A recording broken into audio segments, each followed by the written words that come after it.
नमस्कार, वंदे मातरम। मैं हूं श्याम गिरी। आप देख रहे हैं हमारा चैनल मुद्दा भारत का। मुद्दा भारत का यानी मुद्दा आपका। मुद्दा है महाराष्ट्र की राजनीति की खबरों का। आज मैं महाराष्ट्र की राजनीति की अलग अलग खबरों पर चर्चा करूंगा, जैसे कि शरद पवार जी का एक इंटरव्यू चल रहा है पूरे सब चैनलों पर।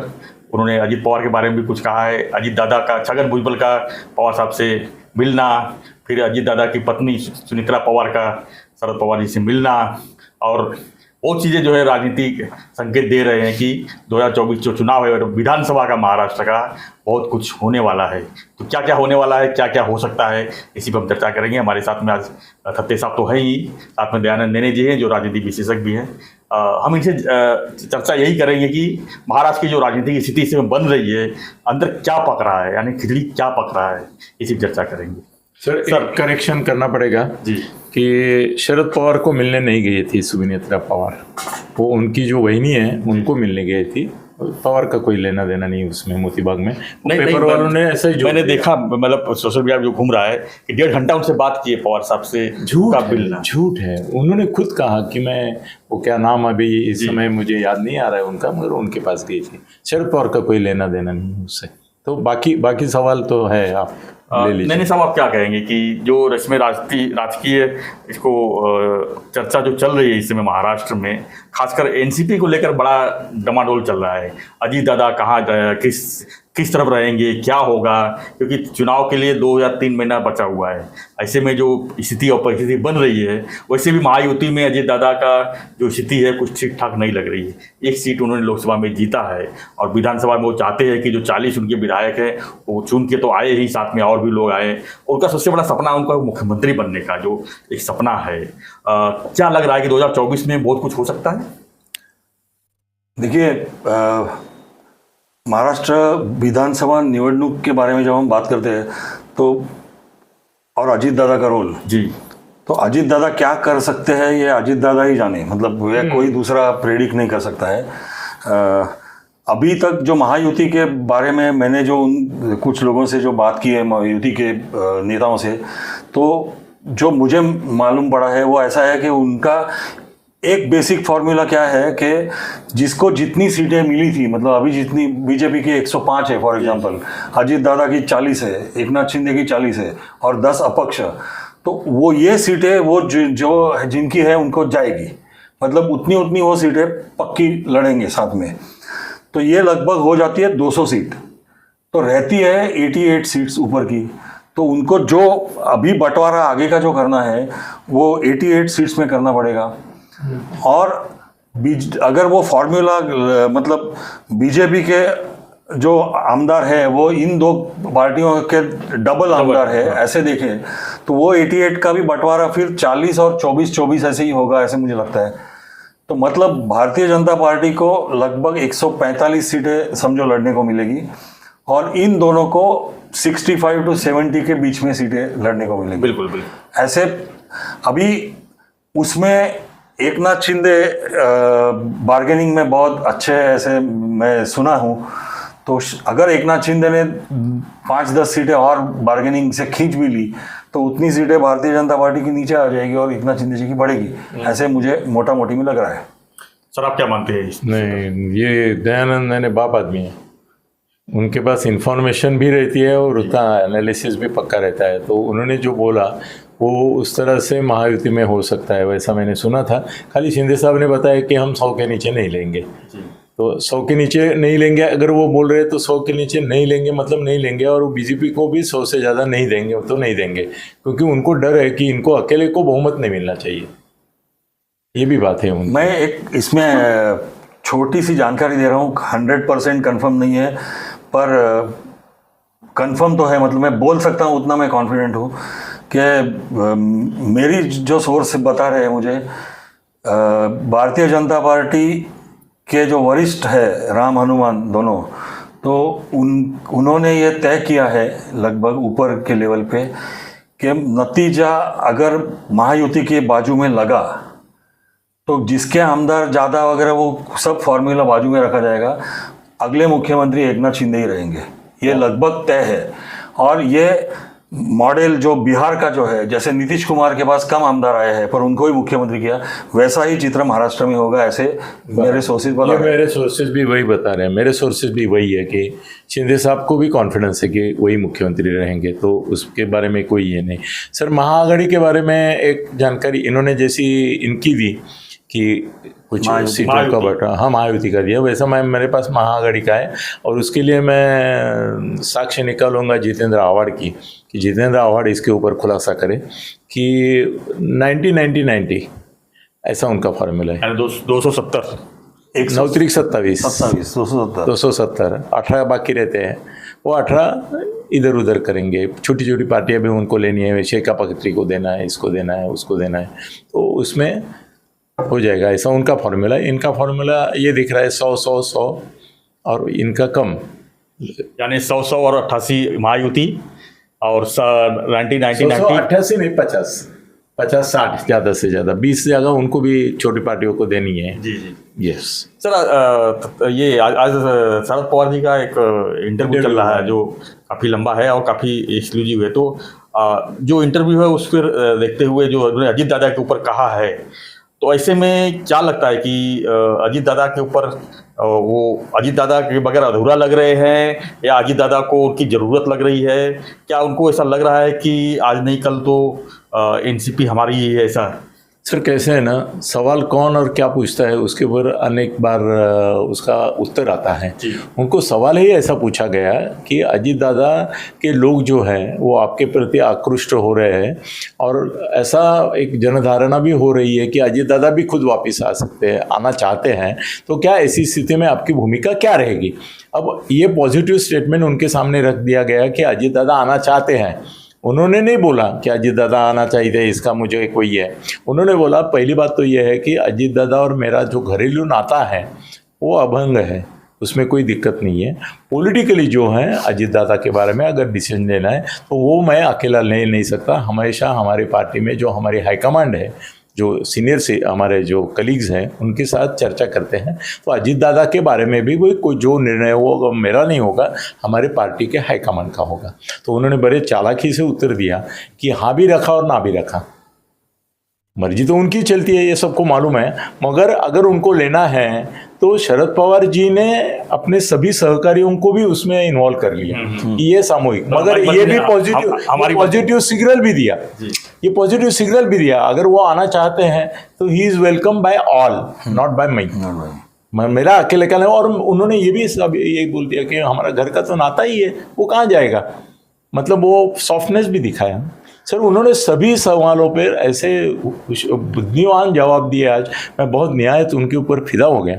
उन्होंने बोला कि मराठा और ओबीसी इनका संघर्ष न हो, ये जवाबदारी अपोजिशन की कैसे हो सकती है? ये अपोजिशन का काम ही नहीं है कि उनमें संघर्ष न हो, ये सरकार का काम है। सरकार को ऐसा फॉर्मूला देना चाहिए, ऐसा संघर्ष करवा सकते हैं, संघर्ष टलवा नहीं सकते। सर, वो कहाँ कर रहे हैं? आरोप तो लग रहे हैं सर। मनोज जरांगे कहाँ शरद पवार का आदमी है? मनोज जरांगे तो शिंदे साहब का आदमी है, शरद पवार का आदमी नहीं है वो। और ये ओबीसी वाले जो लक्ष्मण हाके वगैरह वो फडणवीस के आदमी है। तो ये तो फडणवीस और शिंदे के बीच संघर्ष है, शरद पवार के वहाँ का है। पर फिर भुजबल क्यों गए वहाँ पर तब? तो भुजबल तो बीजेपी में जाने की इसमें पर हमने जो सुना कि भुजबल साहब ने जाके उधर शरद पवार जी को जो बात की वो ऐसे था कि आपने जो शुरू किया है वो अभी खत्म करो, बहुत हो गया, ऐसे सुना हमने। यानी एक तरह से उन्होंने कहा कि मतलब पवार साहब का ही आग लगाया हुआ है पूरा, कह सकते हैं, ऐसे सुना। उन्होंने बोला ऐसा, इनका जानकारी है, मेरा जानकारी है। उन्होंने बोला कि अगर हम दोनों तय करते हैं और सबको साथ में लेते हैं तो ये संघर्ष ओबीसी मराठा में होना नहीं चाहिए, वो नहीं होगा। और आप आपके लोगों को शांत करो, मैं मेरे लोगों को शांत करता हूँ। अच्छा, ऐसा ही बोला, ऐसा मेरा इन्फॉर्मेशन है। अच्छा, यही इसको पकड़ के मैं इलेक्शन के इसमें एक सवाल आपसे करना चाहता हूँ। ये लगभग परसेप्शन पूरे महाराष्ट्र में है कि शरद पवार जी का एम, ये इलेक्शन का हर एक का एम होता है, तो उनका एम है कि महाआघाड़ी की सत्ता आवे। जो अपन ने जो सर्वे किया था उसके बाद की, तो उसमें उनकी आने वाली सर्वे में आपने 158 बताया था और 121 बीजेपी को। तो वो उनका अगर सरकार आ गई तो शरद पवार जी की मंशा है कि सुप्रिया सुळे मुख्यमंत्री बने। कल शंकराचार्य जी उद्धव ठाकरे के पास जाके जो उन्होंने बयानबाजी की है, तो उधर उद्धव ठाकरे ने भी एक प्रकार से उनके मुंह से कहलवा दिया है कि उनको मुख्यमंत्री होने की मंशा है। और फिलहाल नाना पटोले जी का कहते हैं कि कांग्रेस हाईकमांड के पास उनका वजन बहुत बढ़ गया है, क्योंकि उन्होंने काफ़ी अच्छी सीटें लाई है। और नाना पटोले जी के भी मन में कहीं ना कहीं तो है कि मुझे मुख्यमंत्री बनना चाहिए। तो समझो इनका सचमुच में उनकी सरकार आती है तो आपके हिसाब से क्या होगा, आपको लगता है? सर, कांग्रेस इंसिस्ट करेगी कि इसके सबसे ज़्यादा आमदार होंगे उसका मुख्यमंत्री बने।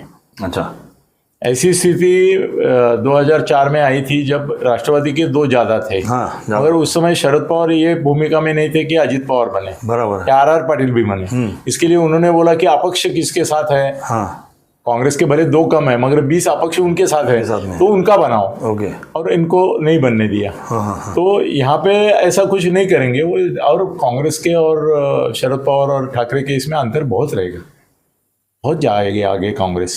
अच्छा। हाँ, तो अगर 20 का अंतर है, आमदार 20 ज़्यादा है अगर उनके, तो नेचुरली उनका ही मुख्यमंत्री बनेगा। मगर मेरे ख्याल से वो दलित और महिला ही बनेगी और वो वर्षा गायकवाड़ ही होगी। अच्छा। हाँ, ऐसा मेरा एक अनुमान है। लेकिन वर्षा गायकवाड़ तो इसमें से केंद्र में गई हुई है, तो क्या हुआ सर? ये भी केंद्र में ही है ना, सुप्रिया सुले? सुप्रिया सुले भी तो केंद्र में है। वो शंकरराव चौहान तो कितनी बार आए गए? नहीं, और उद्धव ठाकरे कहाँ? शरद पवार आए थे, मनोहर पर्रिकर भी केंद्र में मंत्री थे। वो नहीं मार, बाद में चुन के लाते हैं उनको। हाँ, बाद में चुन के। नहीं सब। एक सवाल आपसे ये है कि अजीत दादा का जो इस समय, मैं स्टार्टिंग में उसी से किया था कि अजीत दादा का जो इस समय जगह आप कहाँ देख रहे हैं आप, कि महायुति में कि महाआघाड़ी में आने वाले दिन में? अच्छा सवाल है, अच्छा सवाल है, बहुत अच्छा सवाल। नहीं, सवाल अच्छा है, उसमें उत्तर मैं थोड़ा उल्टा दे रहा हूँ। अजीत दादा के मन में क्या है वो खुद ही बता सकते हैं। जैसे मैंने कहा, ये भी सुनने को आ रहा है कि अजीत दादा मौके के समय पे बाहर निकलेंगे महायुति से, और वो और वंचित आघाड़ी ऐसे मिलके एक तीसरी आघाड़ी बना सकते हैं, ऐसी भी चर्चा चल रही है। और MIM से लेके सब लोग उसमें चले जाएंगे, तो ऐसी भी चर्चा है। और फिर चुनाव हो जाने के बाद में उनका एक प्रेशर ग्रुप बनाएंगे और फिर उनकी बार्गेनिंग पावर, मतलब ज़्यादा सीटें लाके अब खुद की बार्गेनिंग पावर बढ़ाने की कोशिश करेंगे, ऐसी एक चर्चा चल रही है। हाँ, मैंने तो मतलब कि 2024 में जो उद्धव ने किया था वैसे अजीत दादा करते हुए दिख रहे हैं आपको? उद्धव का अलग था, वो उद्धव बीजेपी के साथ लड़ा था। हाँ, नहीं, ये अलायंस में था सर 2019 में। मतलब अलायंस में था। नहीं, मुख्यमंत्री के लिए गए ना सर। मुख्यमंत्री के लिए बाहर हुए ना वो उद्धव जी। तो अभी अजीत दादा का भी क्या वही चीज चल रहा है कि नहीं, हम साथ में चुनाव लड़ेंगे, लेकिन मुख्यमंत्री जब बनने की बारी आएगी तो बार्गेनिंग करके। अलग है, मैं क्या बोला, जो चर्चा चल रही है वो इलेक्शन के पहले अजीत दादा बाहर निकलेंगे और अजीत दादा का गुट, वंचित आघाड़ी, MIM और बाकी छोटे मोटे जो भी गट है, वो साथ में एक तीसरी आघाड़ी बनाएंगे और 3 आघाड़ी मिलके इलेक्शन होगा, ऐसे चर्चा चल रही है। 3 उम्मीदवार हर जगह पक्के होंगे। तो ये चर्चा चल रही है। तो इसका फायदा किसको होगा? इसका फायदा किसको देख रहे हैं आप, अगर तीसरी आघाड़ी बनती है तो? फ्रंट लाइन में ऐसा दिखता है ये भी थोड़े से सेक्युलर ही रहेंगे सब, तो महाआघाड़ी को तोटा होगा। महाआघाड़ी का नुकसान दिख रहे हैं आप, यानी महायुति जो है चाहती है कि थर्ड फ्रंट तैयार हो, यानी अजीत दादा को काम पे लगा सकते हैं। इसके लिए काम पे लगाना नहीं, उनकी भी मर्जी वही है, अभी वो भी परेशानी में इधर महायुति में।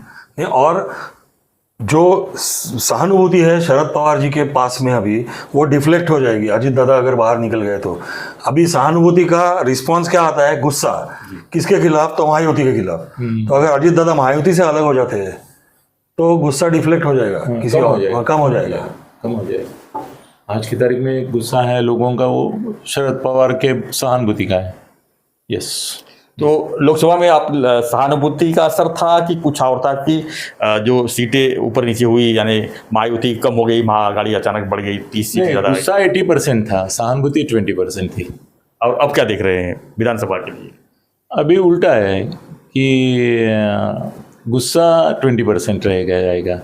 इतना गुस्सा अभी नहीं है, वो लोगों को लगता है थोड़ा पनिशमेंट दे भी दिया। दे दिया, वैसे दे दिया। थोड़ा सा विरेचन हो गया है उसका, ये इनको सबक सिखाना था वो सिखा दिया। मोदी को तो सिर पर रखा, इनका भी गया, तो अभी थोड़ा संभाल लेते हैं इनको, ऐसा थोड़ा पॉजिटिव हो गए लोग। पर इन्होंने जो अभी क्या वो लाड़की बहन वगैरह योजना जो लाई है, उसका क्या असर होते हुए आपको कुछ दिखता है? क्या है मतलब? अभी तो केओस है। सही बात है, केओस ही है। किसको मिलेगा किसको नहीं मिलेगा। मेरे तो कामवालियाँ वगैरह सब ने किए है एप्लीकेशन, और वो करते करते इतनी दिक्कतें हुई है, 3 दिन तो आ नहीं पाई वो अच्छा, घर में काम के लिए। बोली वो लाइन में खड़ा रहना पड़ता है, इधर सर्टिफिकेट, और उनको समझ में नहीं आता है। दलालों की बहुत ज़रूरत है, गवर्नमेंट के एजेंट नहीं है तो दलालों के, मैं तो बोलता हूँ सुशिक्षित बेरोजगार जो है ना, अभी कम से कम लाख भर लोगों को महाराष्ट्र में चांस मिला होगा काम का, क्योंकि मेरे पहचान में कितने लोग वहाँ पे तलाटी इसमें दिखते हैं मुझे, लोगों के फॉर्म भर के देते हैं, ऑनलाइन करके देते हैं। आसान नहीं सर, जो काम वाली है, जिसने कभी मोबाइल से छोड़ के कुछ हाथ में नहीं पकड़ा, उसको आप ऑनलाइन करने को सलाह देते हैं। और उन्होंने क्या बोला कल ऐड किया कि वो ग्राम सेविका, वो शिक्षण वाली है, आंगनवाड़ी, भाई उनको कहाँ आता है, वो भी यही लेवल की है। मैं ठीक है, एक अच्छा योजना है, आज नहीं तो कल उसकी मुदत भी बढ़ाएंगे। अभी 31 जुलाई की उन्होंने की थी ना पहले, अभी 15 अगस्त तक तो मेरे ख्याल से। हाँ, तो वो सर सितंबर तक जाएगी, वो 2 महीना और बढ़ाएंगे वो करने के लिए। सर इसका फायदा ये होगा कि 15 अगस्त को देना नहीं पड़ेगा। अच्छा, एक महीना भर आचार संहिता के 1 महीना भर पहले देना है, तो सितंबर के पहले में देना पड़ेगा। बराबर है। देना पड़ेगा।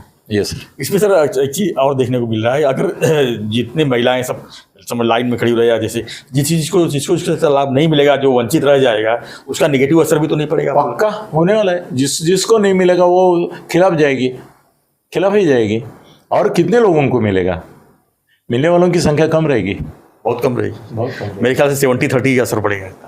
नहीं, 70% लोग नहीं मिलेगा, 70% को नहीं मिलेगा, तो उसका भी असर, गुस्सा आएगा उनको कि भाई हम तो महिला है, हमको नहीं क्यों दिया। भाई अभी हो गया ना, भाइयों को भी देना पड़ा ना, कल आज अनाउंस कर दिया उन्होंने, मतलब बेरोजगार भत्ता ही देना है। अच्छा, हाँ, प्रशिक्षणार्थी के नाम पे 6,000 से 10,000 रुपया सभी लड़कों को मिलने वाला है अभी, तो वो भी हो गया। सीनियर को तो 1500 ही मिल रहा था, उनको 6,000 10,000 मिल रहा है। सीनियर सिटीजन के लिए उन्होंने कुछ 30,000 रुपया तीर्थ यात्रा पे जाने के लिए लोन नहीं, ऐसे ही अनुदान देंगे करके, अनुदान देंगे। मतलब पैसे बांटी, मतलब जो मोदी साहब बोले थे कि रेवड़ियाँ नहीं बांटनी चाहिए, तो एक तरह से ये सब रेवड़ियाँ ही हो गई है। मतलब हाँ सर, ये इसको भी खटाखट बोल सकते हैं। हाँ, ये तो खटाखट है, ये खटाखट है, मगर ये खटाखट का आवाज़ जो आ रहा है वो सरकारी बकरे कट रहे हैं। इसका सर महंगाई पर नहीं असर पड़ेगा? नहीं लगता लोड जो पड़ेगा सरकार के ऊपर, वो पैसा कहाँ से लाएगी अपने हमारे आपके जेब से? ऐसी महंगाई बढ़ती नहीं, शॉर्टेज से महंगाई बढ़ती है। उसका संबंध सरकार के लेने देने से कुछ नहीं। तिजोरी में असर तो पड़ेगा ना सर, बांटेंगे नहीं तो तिजोरी पे पड़ेगा सर। वो लोन लेते हैं, कितने 1000 करोड़ का लोन है अपने ऊपर, मतलब अपने देश पर लोन बढ़ते ही जाएगा। लूट नहीं होती है सर, वो लोन बढ़ते जाएगा, लोन बढ़ता जाएगा ना सर। अभी कौन सा देश है जो लोन में नहीं है? मुझे तो मालूम नहीं कि चाइना के ऊपर भी लोन है सर, बहुत सारा लोन है दुनिया में, उन्होंने लोन दिया है और वो खुद लोन में है। अमेरिका भी लोन में है। लोन लेना तो अंतर्राष्ट्रीय मॉनेटरी फंड से कॉमन है, उसमें कोई दिक्कत नहीं आएगी सर। तो कुल मिलाकर क्या कहेंगे सर, जो राजनीतिक स्थिति इसमें चल रही महाराष्ट्र की, 2 शब्दों में कहना चाहे तो क्या कहेंगे आप? कुछ नहीं, महागौरी के लिए लॉटरी लगेगी। आप क्या मानते हैं? देखिए, हमने जो सर्वे किया है उस हिसाब से मैं बात करूंगा तो महाआघाड़ी की सरकार आती हुई दिख रही है। धन्यवाद सर आप लोगों का। तो हमारा चर्चा ये था कि आज की राजकीय स्थिति जो है महाराष्ट्र की क्या चल रही है, किस तरह की उम्मीदें लग रही है, किस तरह कौन किसी साथ जाने जाता हुआ दिख रहा है, ये चर्चा थी। तो हम आपने चर्चा पूरा सुना होगा, तो आपकी क्या प्रतिक्रिया है हमें कमेंट बॉक्स में लिखिए, और ऐसी खबरों के लिए, ऐसी चर्चा के लिए बने रहिए हमारे साथ। चैनल को लाइक शेयर सब्सक्राइब कीजिए। धन्यवाद। जय हिंद, जय महाराष्ट्र, जय श्री राम।